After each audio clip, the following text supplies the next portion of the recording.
ખાસ કરીને વડોદરા સિટીની અંદર પુલની પરિસ્થિતિ ના બને એના માટે જ આ બધું તૈયારીઓ કરી રહ્યા છે. અને નેક્સ્ટ જે છે 211 માંથી 208 લાવીએ એટલે સિટીનું પુલ ના આવે. આશા રાખીએ કે આ જે પહેલ અમે હાથ ધરી રહ્યા છે રેકમેન્ડેશન કમિટીના રેકમેન્ડેશન આધારે એ કાયમી માટે આપણે એક સારું સોલ્યુશન આવી શકે. આજે અમે પહેલા 6 પંપ શરૂ કરી રહ્યા છે અને ધીરે ધીરે 14 પંપ શરૂ કરવામાં આવશે.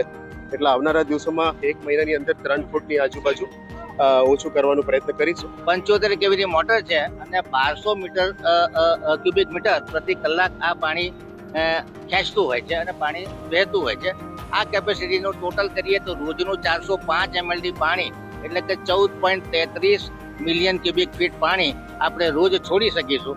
અને આખું ટોટલ કરીએ 30 દિવસનું તો 30 દિવસમાં આપણે લગભગ 16,800 ક્યુબિક મીટર પાણી છોડી શકીશું. જ્યારે શહેરમાં મોટો વરસાદ હશે અને શહેરમાં નદીનું લેવલ વધારે હશે તેવા સમયમાં પંપો બંધ કરવામાં આવશે અને જ્યારે નદીનું લેવલ શહેરમાં સેફ સ્ટેજ આવી જશે 7 ફૂટ 8 ફૂટ થશે ત્યારે ફરી ત્યાં પંપોને ચાલુ કરવામાં આવશે. અંદાજિત 5 થી 7 કરોડ જેટલો ખર્ચો છે. આ કામગીરી આપણે 67 રણસી હેઠળ કરી રહ્યા છે.